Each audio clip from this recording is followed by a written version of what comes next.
Blog Talk Radio.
Shabbat Shalom, friends, and thank you for sharing and joining me in fellowship this day, and for all your support and, listening to the radio broadcast and also your interaction on the fallenangels.tv Truth Network. And I appreciate all of you. I consider you like my family, and I feel like many of us, we've put in and dedicated ourselves in such way to seeking the kingdom and to honoring the Father and the Son that we have been blessed to understand some of what are the advanced precepts and the premise behind a lot of the secrets that are still yet veiled and that are not being discussed or talked about.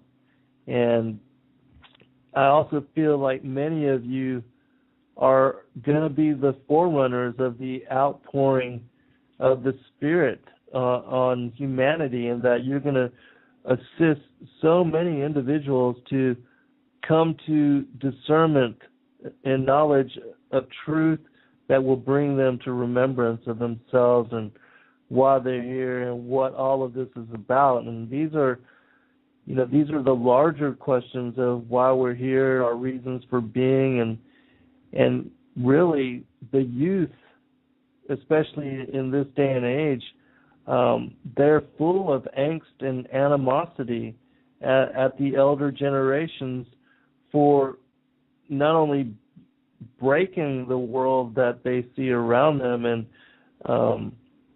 and having created the chaos that they're having to deal with, and being asked to pay back the debt that that has been accumulated and forced upon them.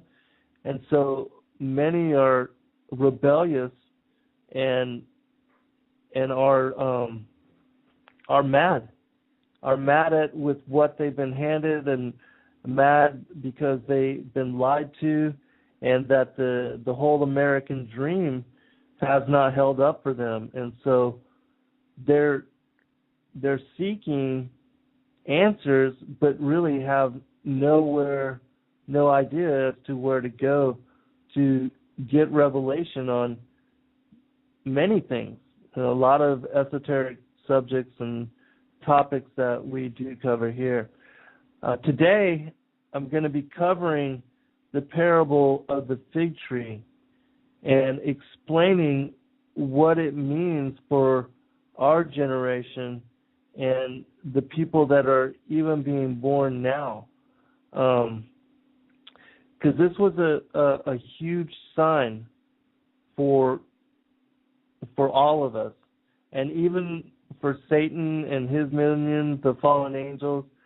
They knew that when this all played out, that they had to accelerate their agenda, and that's also one of the reasons why we see things moving so fast and having saw so much of the advancements, that have come forth from fallen angel technology and humanity being led to create some of that which was available to them before, earlier and previous judgments, the destruction, the fall of Atlantis, the dispersion, the exodus of the fallen angels to all the different corners of the world, and how it was that the pagan nations, the idolatrous nations, came to be worshipers of these idol gods, and how it is that they were led to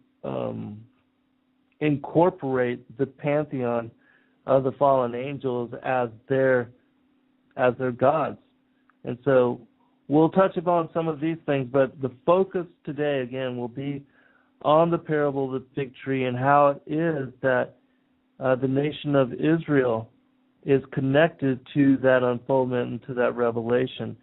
And once you can understand this, you'll know the importance of our being alive here in this day and age, and how it is that everything that is unfolding as far as politics and the news, even though it's all contrived and orchestrated and set in such a way that the New World Order and this whole precedence is being pushed forth, that also is all part of the Father's plan.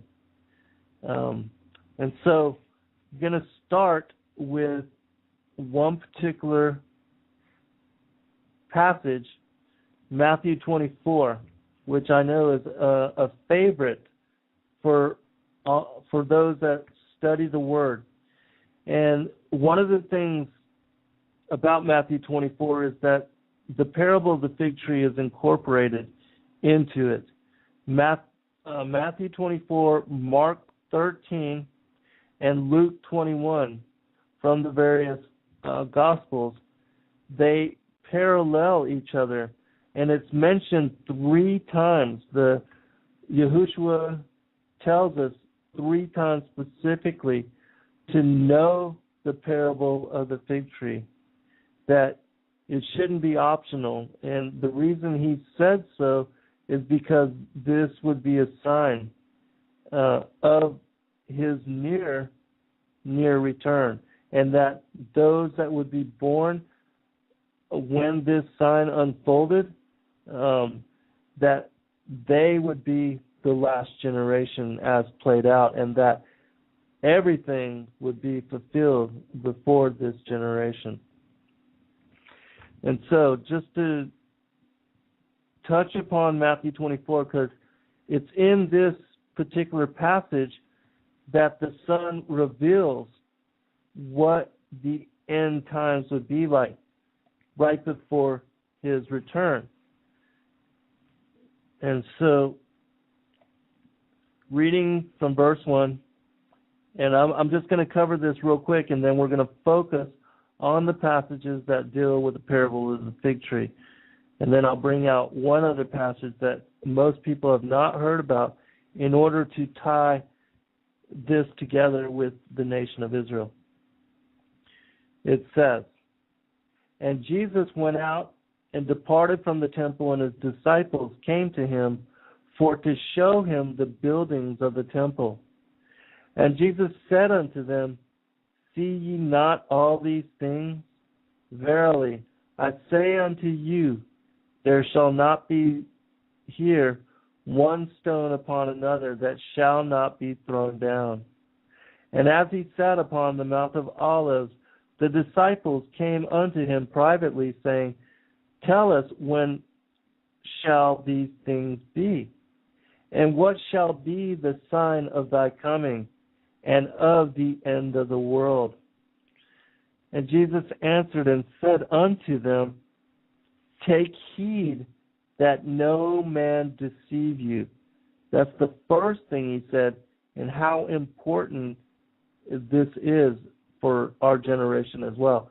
Because so many that are professing to be the pastors, the ministers, the preachers, that are to be, feeding the flock with truth and wisdom, are not, and won't go into many of the secrets that are veiled within the Word that can bring discernment and revelation to people and help them to change their lives for the better.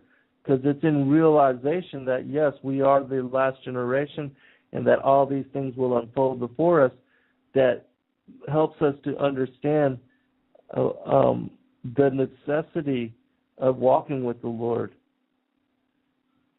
Okay, continuing.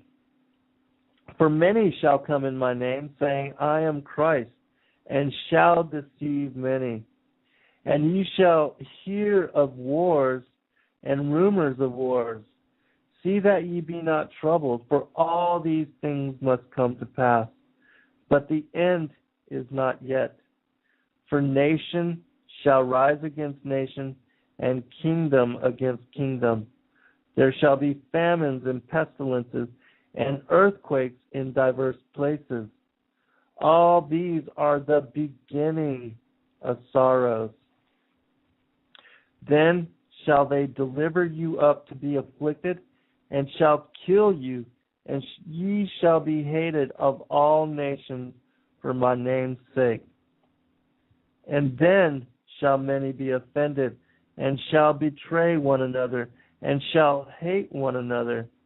And many false prophets shall rise and shall deceive many. And because iniquity shall abound, the love of many shall wax cold. But he that shall endure unto the end, the same shall be saved. And this gospel of the kingdom shall be preached in all the world for a witness unto all nations. And then shall the end come. When ye therefore shall see the abomination of desolation, spoken of by Daniel the prophet, stand in the holy place, then let them which be in Judea flee into the mountains. Let him which is on the housetop not come down to take anything out of his house, neither let him which is in the field return back to take his clothes. And woe unto them that are with child, and to them that give suck in those days. But pray ye that your flight be not in winter, neither on a Sabbath day. For then shall be great tribulation, such as was not since the beginning of the world to this time, no, nor ever shall be. And except those days should be shortened, there should be no flesh be saved. But for the elect's sake, those days shall be shortened. We're almost through with this passage. Then, if any man shall say unto you, Lo, here is Christ, or there, believe it not. For there shall arise false Christs and false prophets, and shall show great signs and wonders, insomuch that, if it were possible, they shall deceive the very elect. Behold, I have told you before. Wherefore, if they shall say unto you, Behold, he is in the desert, go not forth. Behold, he is in the secret chambers, believe it not. For as the lightning cometh out of the east, and shineth even unto the west, so shall also the coming of the Son of Man be. For wheresoever the carcass is, there will the eagles be gathered together. Immediately after the tribulation of those days shall the sun be darkened, and the moon shall not give her light, and the stars shall fall from heaven, and the powers of heaven shall be shaken. And then shall appear the sign of the Son of Man in heaven, and then shall all the tribes of the earth mourn, and they shall see the Son of Man coming in the clouds of heaven with power and great glory. And he shall send his angels with a great sound of a trumpet, and they shall gather together his elect from the four winds, from one end of the heaven to the other. Now, learn a parable of the fig tree. When his branch is yet tender, and putteth forth leaves, ye know that summer is nigh. So likewise ye, when ye shall see all these things, know that it is near, even at the doors. Verily, I say unto you, this generation shall not pass till all these things be fulfilled. Heaven and earth shall pass away, but my words shall not pass away. But of that day and hour knoweth no man, no, not the angels of heaven, but my Father only. But as the days of Noah were, so shall also the coming of the Son of Man be. For as in the days that were before the flood, they were eating and drinking, marrying and giving in marriage, until the day that Noah entered into the ark. And he knew not until the flood came and took them all away. So shall also the coming of the Son of Man be. I'm going to stop here. You can read, this in its entirety. It's an incredible passage. There's so much profoundness within every line. And it indeed gives you a visual of the end of days. And you can see by reading these particular passages that it aligns with so much of what we see reflected in the world today. And I know, of course, there has always been wars and rumors of wars and earthquakes and tornadoes in diverse places, that a lot of these signs have been signs, for many previous generations. But the key here, again, is the parable of the fig tree. And so let's focus on that. Let's explain that for people. All right. To set the premise of what I'm going to talk about, we have to visit Ezekiel chapter 36 and Ezekiel chapter 37, because this will give you an idea of what occurred before the blooming of the fig tree. Ezekiel chapter 36, verse 23. and I will sanctify my great name, which was profaned among the heathen, which ye have profaned in the midst of them. And the heathen shall know that I am the Lord, saith the Lord God, when I shall be sanctified in you before their eyes. For I will take you from among the heathen, and gather you out of all countries, and will bring you into your own land. Then will I sprinkle clean water upon you, and you shall be clean from all your filthiness, and from all your idols will I cleanse you. A new heart also will I give you, and a new spirit will I put within you. And I will take away the stony heart out of your flesh, and I will give you a heart of flesh. I will put my spirit within you and cause you to walk in my statutes. And you shall keep my judgments and do them. And you shall dwell in the land that I gave to your fathers. And you shall be my people, and I will be your God. And they shall say, this land that was desolate is become like the Garden of Eden. And the waste and the desolate and the ruined cities are become fenced and are inhabited. Then shall the heathen that are left round about you shall know that I, the Lord, build the ruined places and plant that was desolate. I, the Lord, have spoken it, and I will do it. Thus saith the Lord God, I will yet for this be inquired of by the houses of Israel, to do it for them. I will increase them with men like a flock, and as the holy flock, as the flock of Jerusalem, in her solemn feasts, so shall the waste cities be filled with flocks of men, and they shall know that I am the Lord. Ezekiel chapter 36. Now I want to say this. We know, those of you that have studied and looked into the details of the New World Order and the Illuminati and the agenda behind Zionism, that the Rothschild powers and the bankers, the transnational bankers, that they were the ones that funded even the establishment and the creation of the United Nations. And that the United Nations, because it was an organization that has some history, not very good history, and when you look into it, but it does have enduring history in that it's been around since, World War II, after World War II. That the elites had an agenda to establish an organization that would gain reputation and hold credibility with the nations of the world.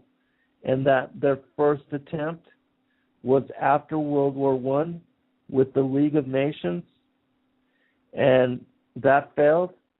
After World War II, the United Nations was created, and it's got a very spotty and even a very sinister past, but the nations of the world do give it credibility, even though it is not deserving of such credibility.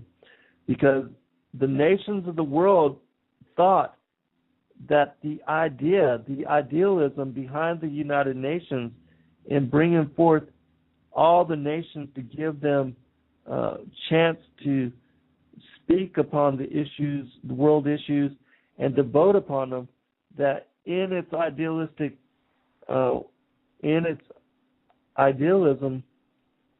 that this was a good idea and that this would be a way to prevent war and ongoing wars and to promote peace. But what they did not realize is that this organization was not established to bring about world peace or to reflect the collective of all the nations of the world, but it was in fact established to be a strong arm for the global elitists that wanted to unify the entirety of the world under a new world order and global government. But the Father and the Son, they know all things before anything even comes into being or is orchestrated in such a way that it comes into manifestation. And so nothing occurs without their approval, and that even this sinister plan and this sinister agenda was allowed to be carried out. All right, continuing. In Zechariah chapter 12, it says, "Behold, I will make Jerusalem a cup of trembling unto all the people round about, when they shall be in the siege both against Judah and against Jerusalem. And in that day will I make Jerusalem a burdensome stone for all people. All that burden themselves with it shall be cut in pieces, though all the people of the earth be gathered together against it."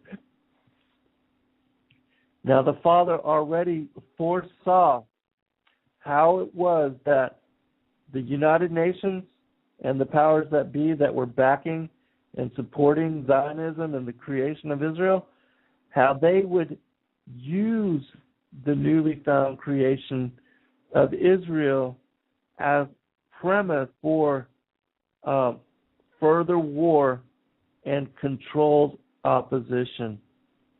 And in fact, that's why we have, for all these generations since the recreation of Israel in 1947, 1948, that it has been a place of war and a place of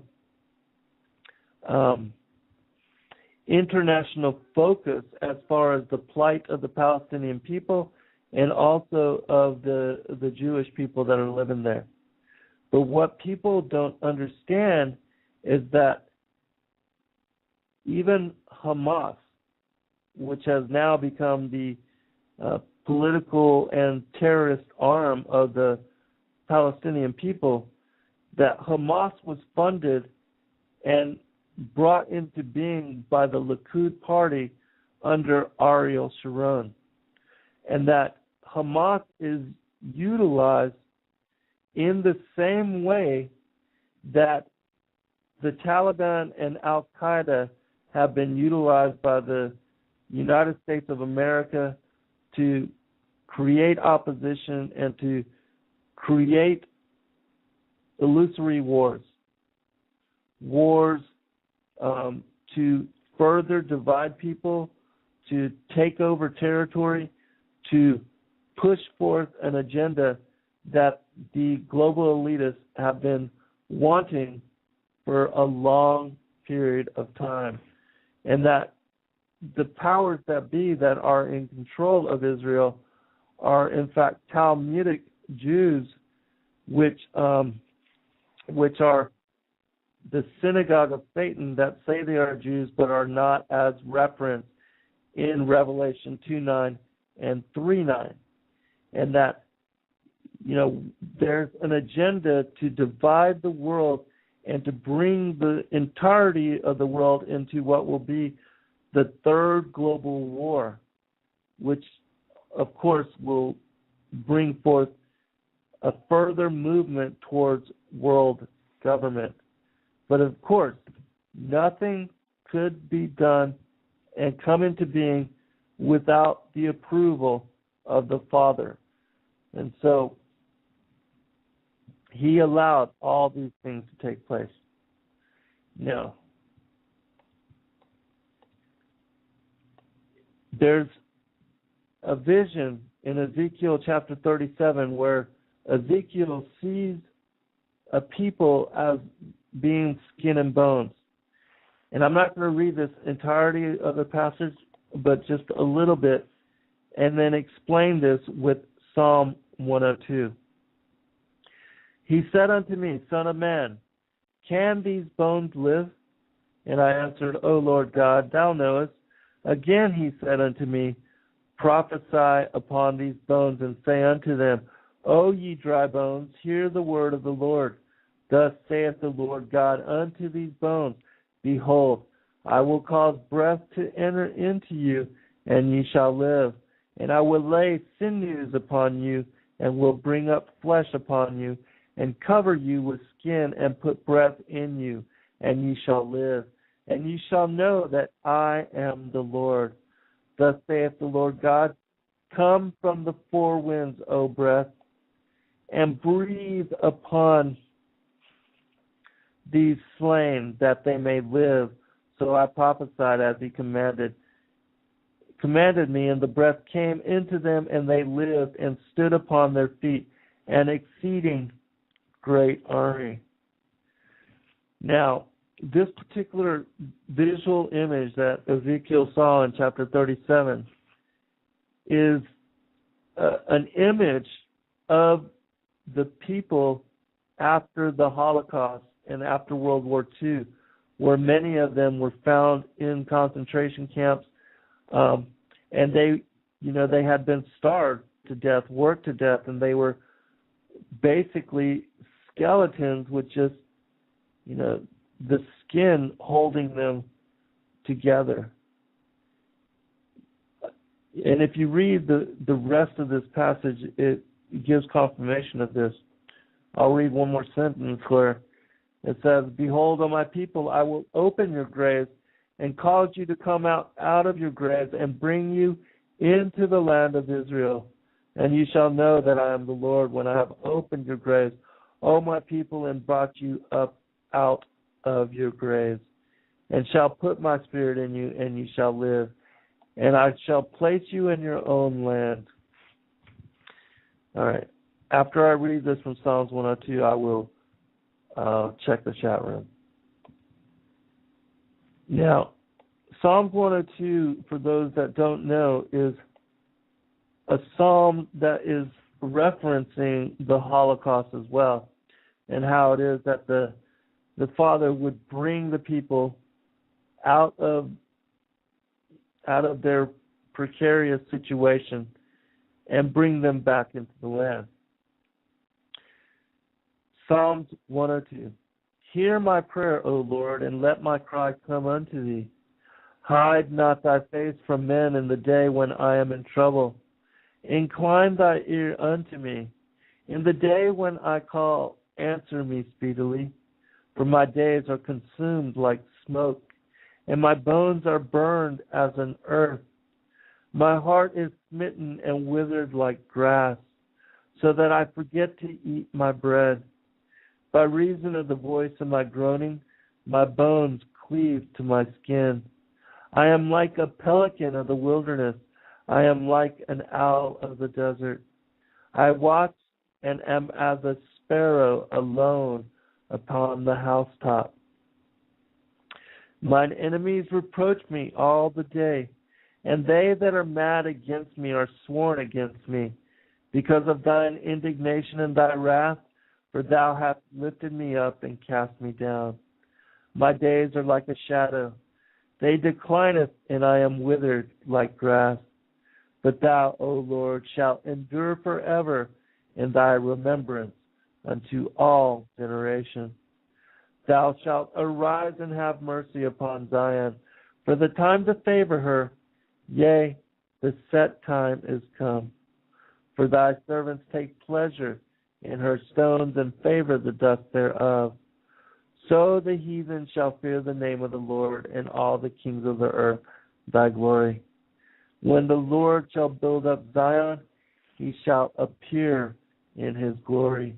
He will regard the prayer of the destitute, and not despise their prayer. This shall be written for the generation to come, and the people which shall be created shall praise the Lord. For he hath looked down from the height of his sanctuary. From heaven did the Lord behold the earth, to hear the groaning of the prisoner, to loose those that are appointed to death, to declare the name of the Lord in Zion, and his praise in Jerusalem. When the people are gathered together and the kingdoms to serve the Lord, He weakened my strength in the way. He shortened my days. I said, Oh, my God, take me not away in the midst of my days. Thy years are throughout all generations. Of old hast thou laid the foundation of the earth, and the heavens are the work of thy hands. They shall perish, but thou shalt endure. Yea, all of them shall wax old like a garment, and as a vesture shalt thou change them, and they shall be changed. But thou art the same, and thy years shall have no end. The children of thy servants shall continue, and their seed shall be established before thee. And let me check the chat room here. Welcome, Joanne. Joanne, I just wanted you to know, sister, if you've been calling me, that my house phone is not working right now. And so I'm having to get another one. And for anybody that has been trying to get me on the house phone, it's not been working. And so just give me a couple days, and then, feel free to give me a call back. But welcome, everybody in the chat room. Shabbat Shalom. I thank you for your fellowship and for joining us. And as always, I give gratitude, and I pray that the Father and the Son continue to bless you in your pursuit of truth, and your seeking discernment and seeking to service the kingdom first, and bringing that first and foremost in your life. Also, I have another announcement. Next Saturday, I'm going to be playing the first of the latest Truth Talk that I did with Professor Truth. We were on the phone for 3 hours last night, and in this particular show, we're going to be covering what is the first 50 pages of my new manuscript for my next book, my 7th book. And this book will be focused on predestination, preexistence, and the prior times. I don't have a title for it as of yet, but I know that the hour is late, and I'm not exactly sure when I'm going to be able to get this book to print form. I do know that Tate is desiring of representing it, and that their process takes a year for me to bring it to print form. And so, the hour is so late, and we're accelerating in as far as the agenda of the New World Order, and the information is so important that we're going to go ahead and release it somewhat and give it to you so that you can have it to share with your loved ones, your family members, others that are open and approaching remembrance for themselves. And the things that we covered are very, very deeply profound. And so next Saturday, the first hour and a half of that 3-hour chat, and then Wednesday we'll finish up. All right. Continuing on with this particular topic and this issue. Now, going back to the parable of the fig tree, because, as I said, it's mentioned in Matthew 24, which we read. I'm going to read real quickly what it says in Mark 13 and then Luke 21. And these are just the focus on the parable and what they say about the fig tree. From Mark chapter 13. Now learn a parable of the fig tree. When her branch is yet tender and putteth forth leaves, ye know that summer is near. So ye in like manner, when ye shall see these things come to pass, know that it is nigh, even at the doors. Verily I say unto you, that this generation shall not pass till all these things be done. Heaven and earth shall pass away, but my word shall not pass away. But of that day and that hour knoweth no man, nor not the angels which are in heaven, neither the Son, but the Father. take ye heed, watch and pray, for ye know not when the time is. For the Son of Man is a man taking a far journey, who left his house and gave authority to his servants and to every man his work, and commanded the porter to watch. Watch ye therefore, for ye know not when the master of the house cometh, at even, or at midnight, or at the cock crowing, or in the morning, lest coming suddenly he find you sleeping. And what I say unto you, I say unto all, watch. Same passage, or equivalent passage, from Luke chapter 21. And he spake to them a parable. Behold the fig tree, and all the trees. When they now shoot forth, ye shall see and know of your own selves that summer is now nigh at hand. So likewise ye, when ye see these things come to pass, know ye that the kingdom of God is nigh at hand. Verily I say unto you, this generation shall not pass till all be fulfilled. Heaven and earth shall pass away, but my words shall not pass away. And take heed to yourselves, lest at any time your heart be overcharged with surfeiting. Wow. surfeiting. And drunkenness and cares of this life, and so that day come upon you unawares. For as a snare shall it come on all them that dwell on the face of the whole earth.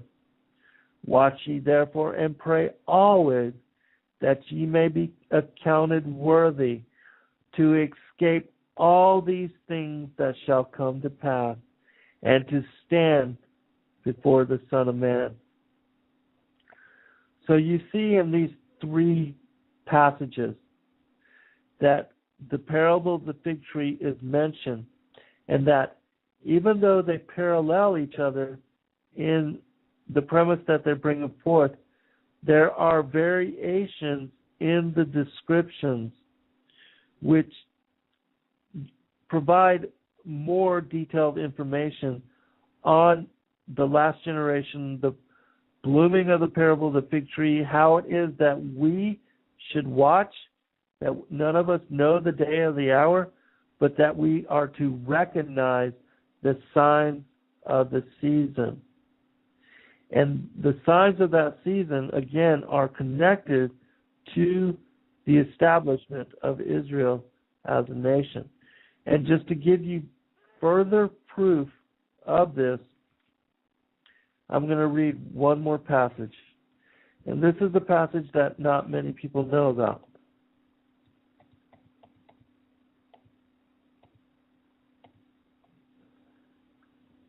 All right.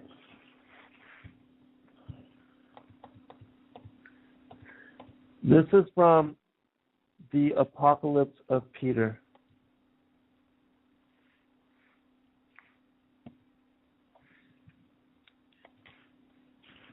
And this is an Ethiopic text, the Apocalypse of Peter. It says this, and ye, take ye the likeness thereof, learn a parable from the fig tree.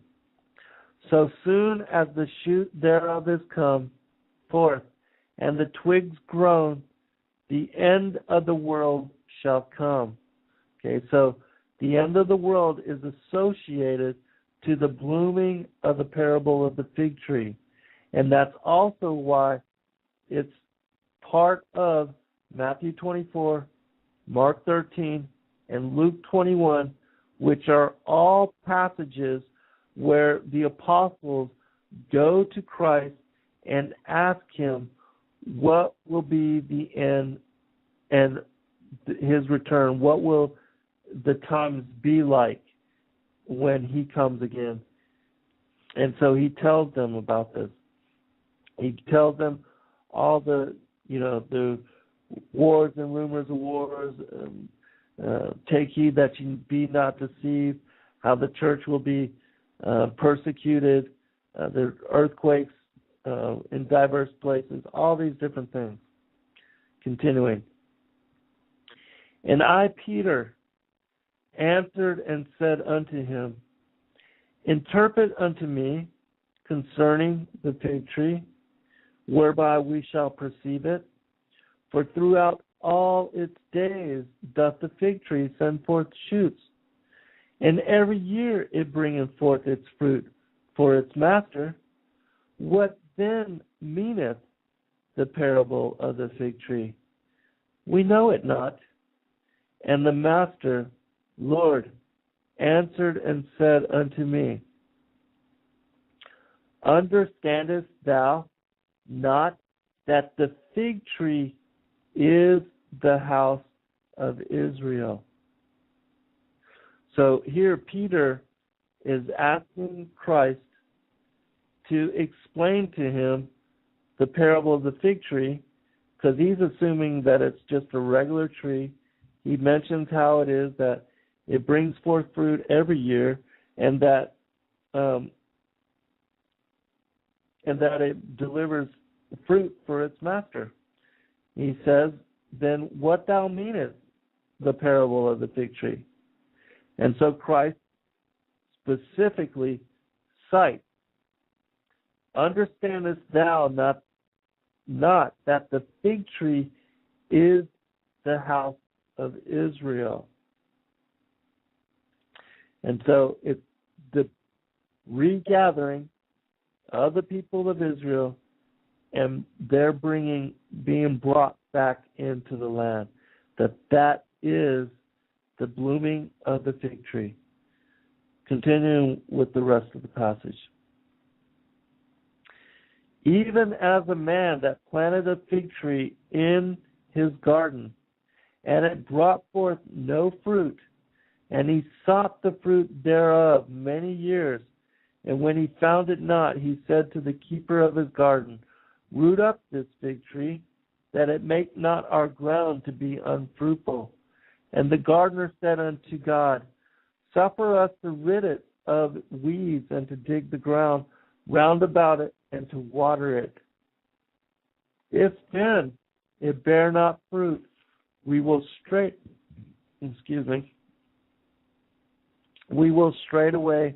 remove its roots out of the garden, and plant another in place of it. Hast thou not understood that the fig tree is the house of Israel? And verily I say unto thee, when the twigs thereof have sprouted forth in the last days, then shall famed Christ come and awake expectation, saying, I am the Christ that am now come into the world. And when they, Israel, shall perceive the wickedness of their deeds, they shall turn away after them, and deny him whom our fathers did praise, even the first Christ whom they crucified, and therein sinned a great sin. But this deceiver is not the Christ. And when they reject him, he shall slay with the sword, and there shall be many martyrs. Then shall the twigs of the fig tree, that is the house of Israel, shoot forth, and many shall become martyrs at his hand. Enoch and Elias shall be sent to teach them that this is the deceiver which must come into the world and do signs and wonders to deceive. And therefore shall they that die by his hand be martyrs, and shall be reckoned among the good and righteous, martyrs who have pleased God in their life. So in this passage, again, this is the Apocalypse of Peter. It's an Ethiopic text. Not many have read it or have, read this particular passage. But focusing again on what is revealed here, when Christ tells the apostles that indeed the fig tree is the house of Israel, that he ties this also to the revealing of the Antichrist, the man of perdition, as is also cited in Matthew 24, Mark 13, and Luke 21 when you read the entirety of those passages.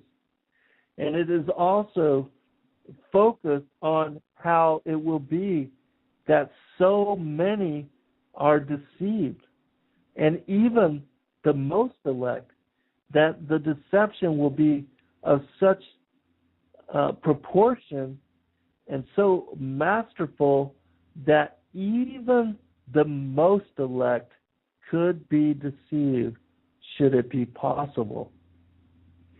And so we are that generation, and all those things that are cited in Matthew 24, Mark 13, Luke 21, and that are revealed here in this particular passage are going to be things that we will be witness to.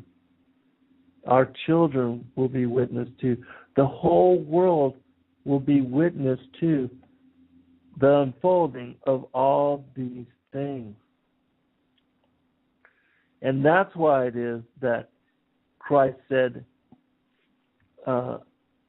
be forewarned that ye be not deceived, because the Antichrist is going to come during this particular time. And many will accept him as the true Christ. But when the Christians, those that truly know their King, truly know the Lord, when they reject him, because everything will be just fine, the implementation of the New World Order, the Antichrist being revealed, whether he's one of these ancient aliens cited as Apollyon, Abaddon, in Revelation, and whether it is that he comes forth and takes the embodiment and the possession of man, there will be supernatural signs and wonders that follow him that will deceive many. And many will be willing and, in fact, happy to receive him as their Christ, because they don't know the Word, they don't know the gospel, and they don't understand that a deceiver will come first before the second coming of the Son of Man. And that when Christ comes again, that the harvest will be reaped. He will send forth his angels with the shout of a trumpet, the last trump, the last day, pre-wrath, and that those that are left are they that are not written into the book of life.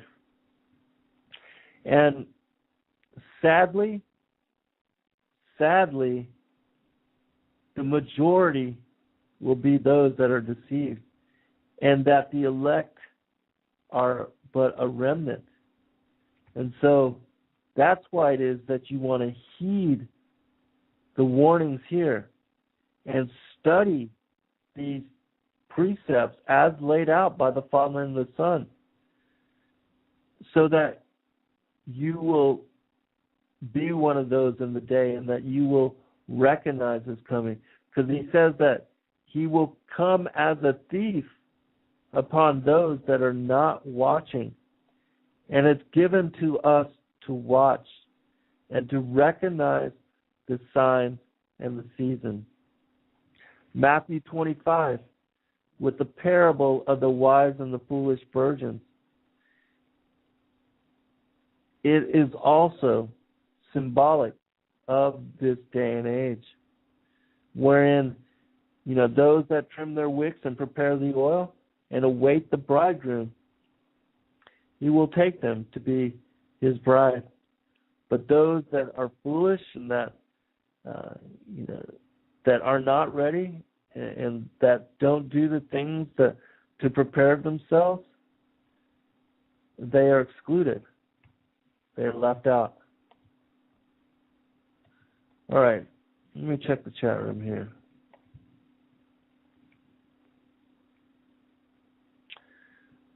Welcome, Laura. It's good to have you, sister, and joining us in fellowship.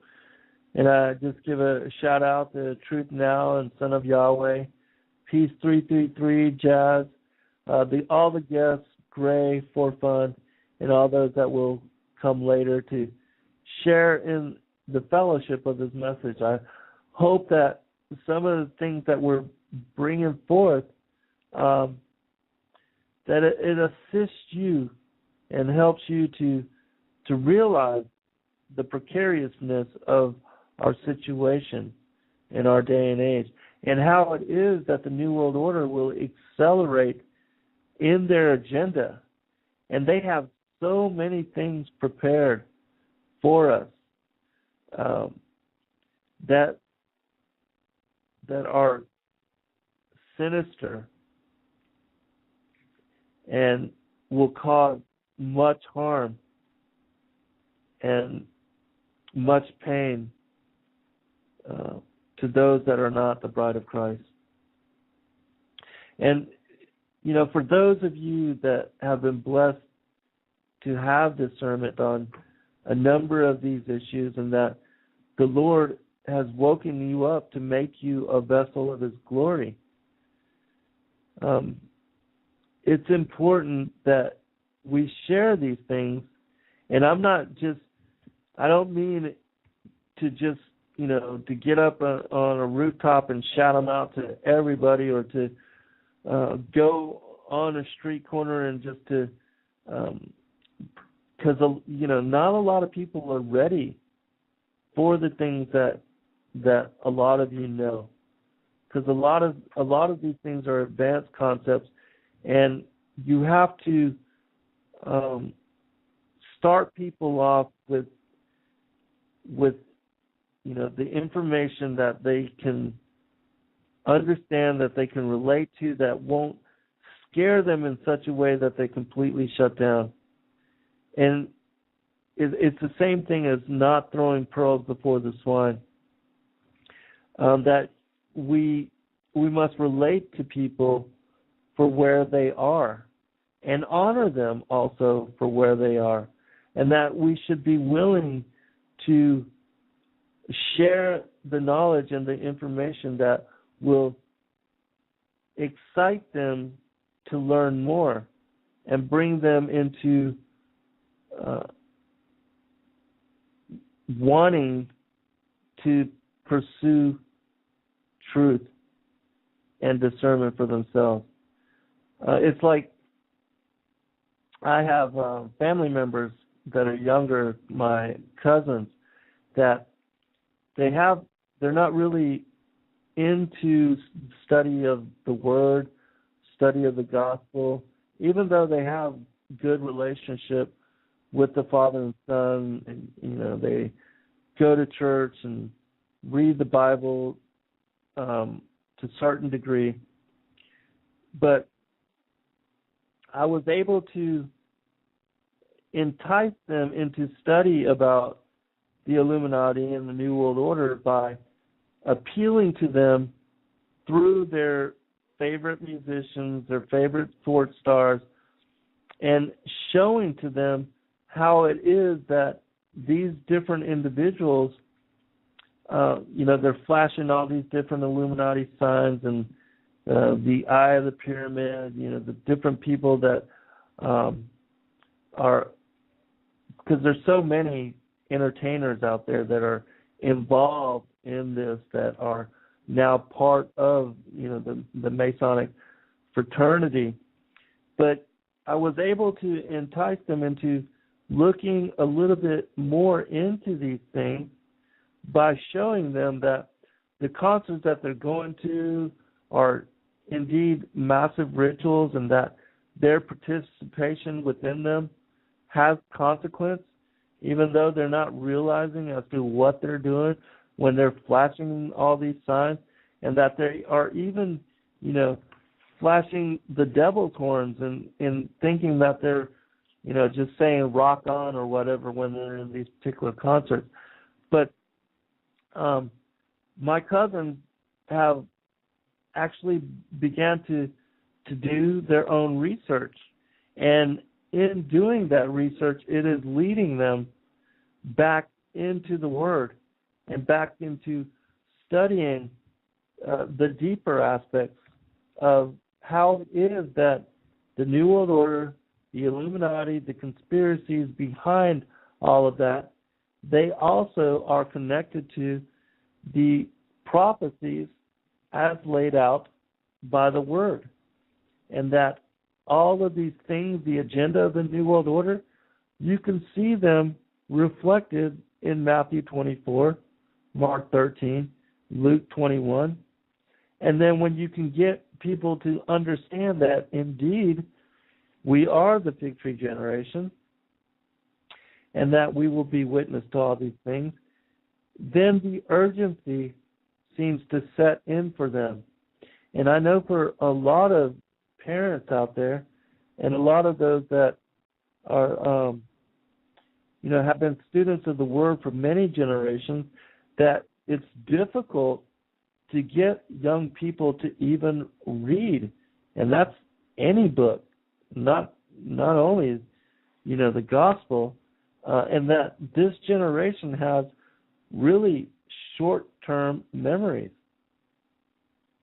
And with their short-term memories, they don't like to read anything that takes longer than 10 minutes. But when you can key them on certain passages, which also relates to their life and their world situation, then it begins to bring and build up interest in their heart. And the youth, they are hungry for truth and hungry for discernment. And for those of you that, have been following this show especially, we cover all aspects of biblical prophecy and the connections with the New World Order, the conspiracies behind the Illuminati, their agenda, and put it together in ways so that it will intrigue people who, maybe have not heard about the conspiracy side of it, but that have been seeking truth through the gospel. It will help them to bridge that gap and to look into the other side of it. And for those that have been, wanting to know about what's really going on in the world and that have studied the conspiracies, the things behind 9/11, how it is that America funded the creation of Al-Qaeda and the Taliban, and they utilized that for controlled opposition. All these different things also fill in the gaps for people that have been students of the Word to understand the sinister nature of the enmity between the seed of the woman and the seed of the serpent. Because the war is ongoing. The battle is before us daily. And so understanding both sides of it and how it connects together will help fill in the gaps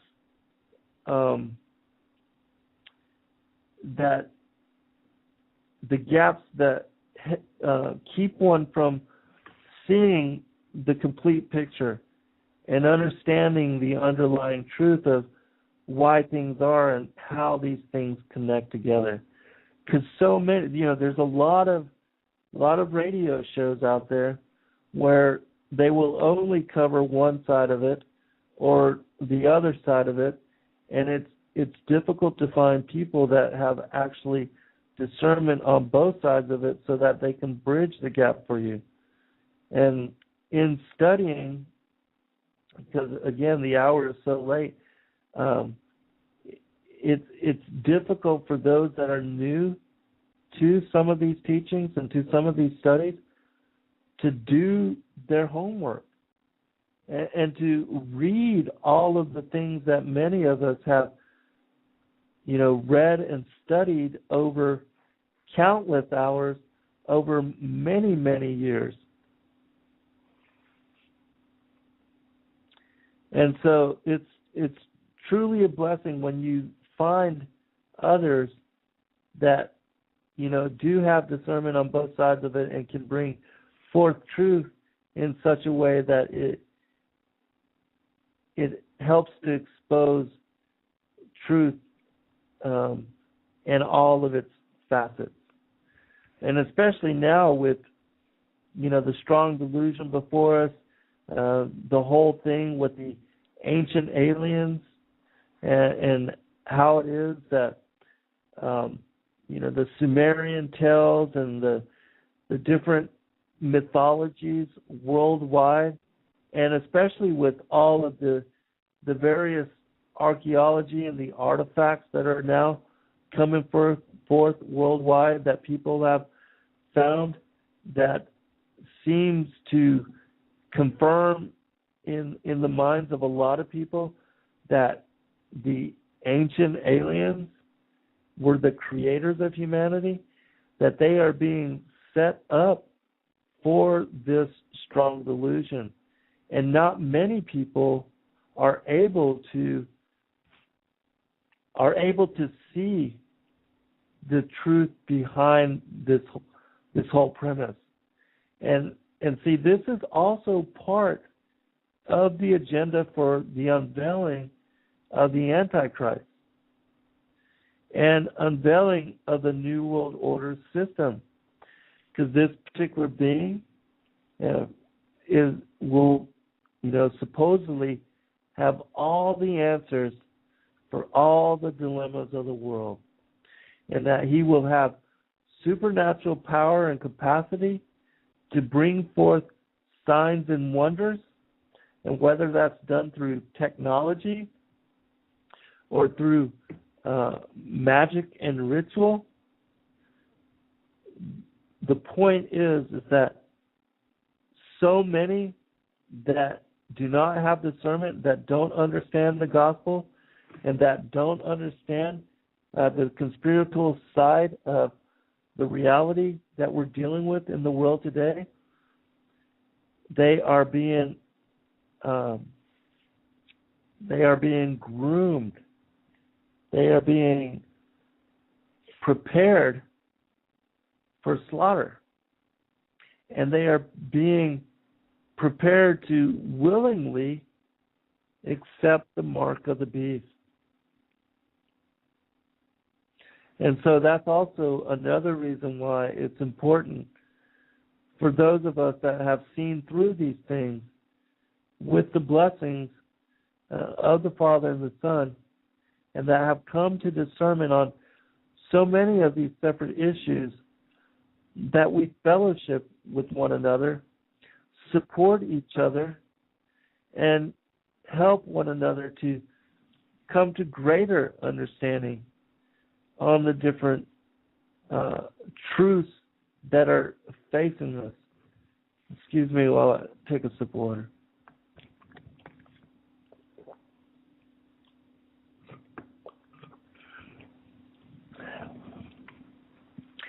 And truth is a very scary thing. It's scary in that those that are forced to look at it in its often ugly forms, and for those that don't have any clue or any idea about any of these things, truth will challenge people in their belief systems and in all they thought they knew. And one of the things about discernment is that it will force you to look again at all the things that you've been taught. And often it will force you to have to deconstruct that whole temple of religion that people have built up in their minds and built up in their hearts. And it will force us to have to tear down and to reconstruct a new foundation which can then be built upon, one that is built and established on the truth of the Word, and the truth that many people are really not even talking about. Because a lot of things that we cover here and that other brothers and sisters that are also bringing forth truth on their particular radio shows, you know, it's just a few. We are still just a small remnant in that the majority, the masses, they are still caught up in idolatry, in the worship of paganism and pagan rituals, and it's like the Catholic Church. And I'm not trying to bash on any one particular, but we know that the leadership, it's much like the leadership of, the different countries of the world, that at the height, those that are in power, the powers that be, that are sitting on the thrones and the different, that are considered the different authorities of the world, that they are corrupt to the core. And that's also one of the reasons why pedophilia has been covered up for so long in the Catholic Church. And that if you study, even with the Pope's hat, you will see that even with the Pope flashing the sign of the devil's horns, they're idolaters. Just recently, I pasted on my Facebook page a 2-hour video about a young girl named Angelica Zambrusco, I believe is her name. And she's a 15-year-old girl that was taken to both heaven and hell. After a 15-day fast with her family, the Lord told her through what would be another man of God that came to be confirming witness for her, that she was going to die at a specific time and a specific hour, and that upon her death, the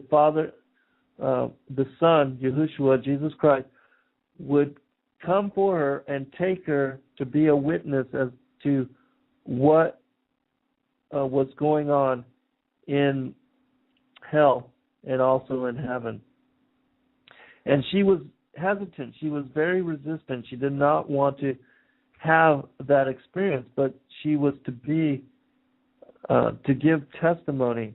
And two of the things that stood out to me in her particular testimony, and this particular video is in Spanish, but it's well worth the time to sit down and listen and to read the subtitles. It's an incredible story. But anyways, the young girl, when she was taken into hell, she was shown Michael Jackson and also Pope John Paul II. And the reason I bring this forth now is because the thing, she doesn't know about the Illuminati and the New World Order and how it is that these entertainers, how they give themselves to having to, pretty much sign in blood on the dotted line to make a pact with the devil to get to where they are. And even Michael Jackson, in his dances, he did a lot of the satanic signs. And there's been many of them that speak about how it is that they become possessed when they come on stage. Well, another interesting aspect of this particular video was her seeing John Paul II in hell. And for those, and she was also told how it was that the popes sleep with the nuns, they fornicate, with the nuns, and that also there's a great deal of homosexuality involved within the Catholic Church, and also pedophilia, and that these things are covered up and they're veiled, but they are rampant. And for those that have looked into and have studied these things, there's a lot of confirmation out there. And in fact, there was a recent History Channel documentary where they showed what was a secretive enclave, a particular room that was under the cathedral there in St. Peter, and how it was that they had an altar that was established for the Pope and for the high cardinals, and that nobody else was allowed into this particular place of worship. But what was interesting about it is that this, as its centerpiece, there was an upside-down cross, which we know is also symbolic of worship of Satan, and that the Masons often utilize this symbol as, because the Masons also at the highest levels worship Satan and Lucifer as their god.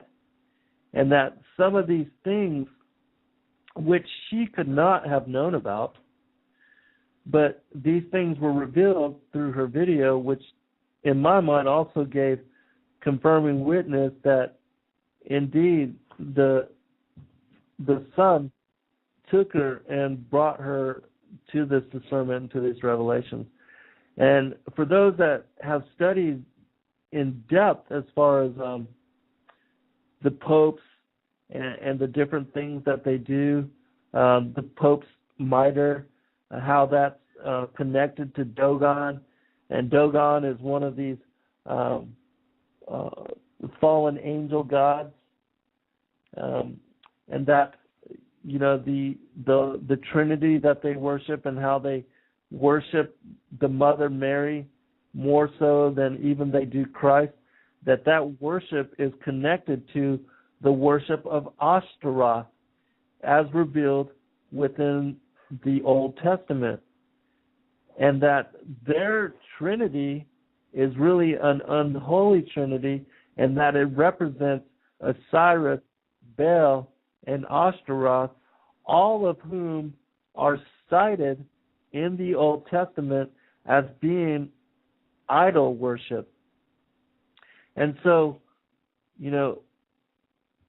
the followers, it's just like with the Shriners and the Masons, that you have the people that are part of these groups that are not at the higher levels. They are all going out and raising money and trying to do good deeds in the community, and they're Masons. But what they don't realize is at the higher levels that they are being deceived and they're being led astray. And the Catholic Church is set up in similar fashion. And the Word also confirms this, because it brings it out many times in many different ways. And that's not necessarily the focus of this particular teaching and this particular show, but you can go and look into it and verify these things for yourself. And the Pope, many of the popes, they flash the devil's horns.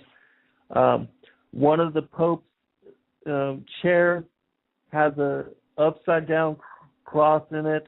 A lot of the things that the Vatican and the Catholic Church, the things that they promote and are involved in, even with the naming of their telescope as Lucifer, they're not trying to hide it. They're keeping it veiled, yes, but they're not trying to hide it. And that you can get confirmation of this from many books that have been released about how it is. There is Satan worship going on at the highest levels of the Catholic Church and also the Masonic fraternity. And there's been many books released by insiders that have come out of those particular religions and to reveal the truth to those of us that don't understand and have not seen through the illusion of these different, what is still idolatry. And for those that don't think it's important to the Father and the Son that you're not an idolater and that you're not worshiping false gods, ask yourself why it is that the first two commandments are specific on take no other gods before him and to not bow to false idols. It's important that you understand that the majority of the cultures and civilizations of the world, especially those that worship a pantheon of minor gods, that they are involved in idolatry. And that was one of the reasons why Abram, who became Abraham, why he was brought out of Sumer. His father, Terah, was a high priest in the Babylonian religion. And he was also an idol maker.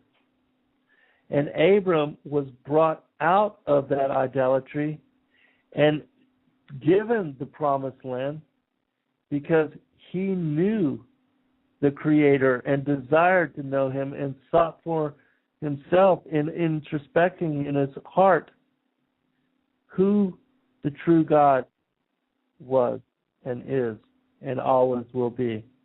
And that's why it was that the Father revealed himself to Abram and then led him into the promised land, and why it was that Moses was brought out of the bondage of Egypt, which was also, they were idolaters and they worshiped the pantheon of fallen gods. And in fact, their pharaohs, they were actually hybrid beings that were, they were part of those particular bloodlines and lineages. And that this kind of idolatry is rampant even unto this day. And that the world has been led astray to such a degree that most people have no idea that they're involved in idol worship. And so that's why it's important for us to do our homework and to know these things. Christ said, be forewarned that you be not deceived. And so many of us have been, and for such a long time. Welcome, Cookie. Hello, sister. Okay, and I think I'll be able to cover one last thing here. And then we'll end this with prayer. I wanted people to know that this coming up Tuesday, I'll be doing a show late night, my goodness, from 12 a.m. to 2 a.m. on a huge radio broadcast. It's kind of like coast to coast. There's the person has many, many listeners, and so I'll post that link when they send it to me. And then Wednesday, I'm going to do a show to recap and to bring forth new information and old information on the Nephilim, the giants, and the seed of Cain, and kind of cover that history, talk about, the history of the giants, so that people can see that there's not just the one story of David and Goliath, or there's not just the one story of Genesis 6 with the sons of God mating with the daughters of man, that this is found everywhere in the Old and the New Testament, as well as all of the extra biblical books, and that it's important for you to know about the fallen angels and the giants who were their hybrid children, and how it was that their presence upon the planet was cause for the flood, and was cause for Yahuwah to tell Joseph when he went into the promised land to eradicate every man, woman, and child. Because for those that don't understand that the Father was eradicating the seed of Cain and this hybrid seed line that was dedicated to the worship of the fallen angels and to blood, human, and ritual sacrifice, that unless you understood those things, you would not know why it is that he told them to spare no man, woman, or child, and to slaughter even the animals that they came upon. So we will touch upon that Wednesday, and then again for those that are just now joining the show, next Saturday will be the first 1.5 hour broadcast of the latest Truth Talk that I did with Professor Truth. Last night we were on for 3 hours, and we covered a lot of information. The focus will be on pre-existence, predestination, and the prior times, and I will help you to understand the Genesis timeline and what is being revealed within those particular chapters. And so, God bless all of you. I pray that Yahushua, Savior, Messiah, continue to lead you in truth and discernment, and to assist you in your walk, in your relationship with Him, that all of us do our own homework, to believe nobody else and to put nobody on a pedestal as an authority. You do not have to have a pastor or a preacher or a minister pray for you or be, the authority on truth for you. That you can go into your own prayer closet, that you can pray to them directly, that you can ask for discernment directly, and that in seeking, in knocking, in struggling to find, the Father and the Son will meet you halfway. And they're waiting even now for you to come to them. And they're waiting and wanting to anoint you to be the vessel of glory and to bring you to remembrance so that you can assist in the work that is before us all. Because many, many are chosen, but few heed the call. And as far as the work of bringing people to salvation and remembrance, there's not a lot of people out there that truly know the truth about all of these esoteric subjects. And so, for those of you that are coming to this discernment, share it with whom you can, but honor people for where they are and realize that not most will be able to understand the things that you've come to know. And so you have to start slowly, and you have to plant seeds where you can. And in that way, you're going to be the good foot washer. You're going to be on the wall that assists in doing the work and brings people to their own discernment.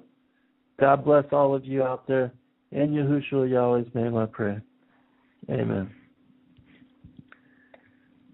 Let's see what we can end this with. Good night, all.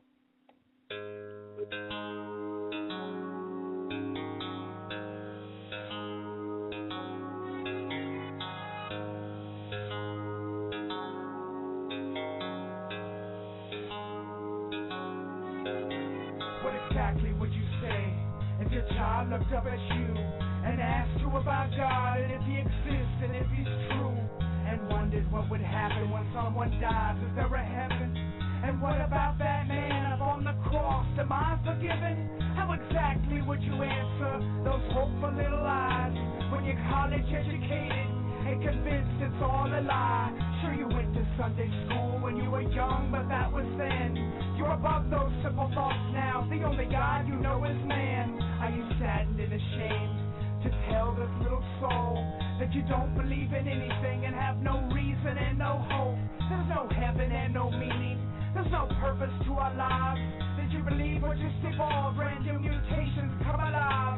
You know better than an insect, son, and when you die, that's it. I've learned through education that good and bad just don't exist. It's all just evolution. It's survival of the fittest. And we can get you a prescription when your life becomes depressed. I'm sorry that I've crumbled all your hopes and all your dreams, but it's time you realize that life's not what it seems. Are you lost? Are you alone? Are you convinced that life does not make sense? Have you forgotten that God even exists? Have you replaced all that was real for a life of cannabis and created your own truth? A happy atheist? Are you lost? Are you alone? Are you convinced that life does not make sense? Have you forgotten that God even exists? Have you replaced all that was real for a life of cannabis and created your own truth? A happy atheist.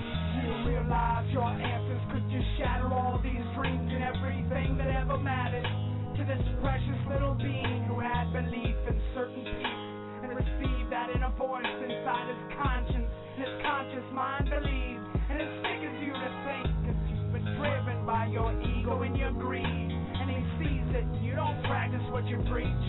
You've lost your dignity and you've succeeded in destroying all beliefs and defeated all his real hopes and dreams. They might never be retrieved, and the flame within his heart almost completely is extinguished, and the holes within his soul are filled with mimics, and the message of God's grace within his mind has been diminished, because the answers that you gave him took a piece of his existence, and the power of your words were unforeseen, and in that very moment you destroyed the very purpose of his being, and now he's lost. He's alone and he's convinced that life does not make sense, and he's forgotten that God even exists. He's replaced all that was real for a life of counterfeits and created his own truth. A happy atheist. Are you lost? Are you alone? Are you convinced that life does not make sense? Have you forgotten that God even exists? Have you replaced all that was real for a life of counterfeits and created your own truth? A happy atheist. Are you lost? Are you alone? Are you convinced that life does not make sense? Have you forgotten that God even exists? Have you replaced all that was real for a life of cannabis and created your own truth? A happy atheist.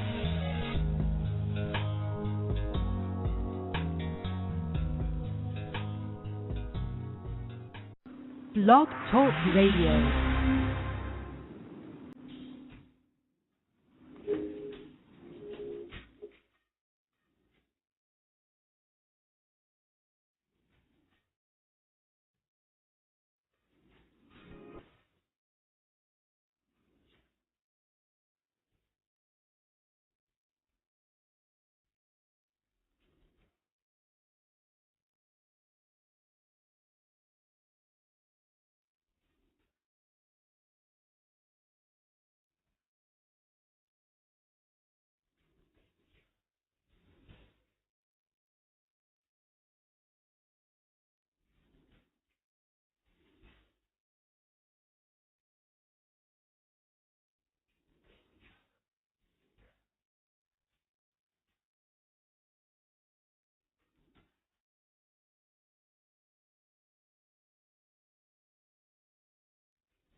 and to honoring the Father and the Son, that we have been blessed to understand some of what are the advanced precepts and the premise behind a lot of the secrets that are still yet veiled and that are not being discussed or talked about. And I also feel like many of you are going to be the forerunners of the outpouring of the Spirit on humanity, and that you're going to assist so many individuals to come to discernment and knowledge of truth that will bring them to remembrance of themselves and why they're here and what all of this is about. And these are the larger questions of why we're here, our reasons for being, and really the youth, especially in this day and age, they're full of angst and animosity at the elder generations for not only breaking the world that they see around them and having created the chaos that they're having to deal with, and being asked to pay back the debt that that has been accumulated and forced upon them. And so many are rebellious and are mad at with what they've been handed, and mad because they've been lied to, and that the whole American dream has not held up for them. And so they're seeking answers, but really have no idea as to where to go to get revelation on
Shabbat Shalom, friends, and thank you for sharing and joining me in fellowship this day, and for all of your support and listening to the radio broadcast, and also your interaction on the fallenangels.tv Truth Network. And I appreciate all of you. I consider you like my family, and I feel like many of us, we've put in and dedicated ourselves in such way to seeking the kingdom, many things, a lot of esoteric subjects and topics that we do cover here.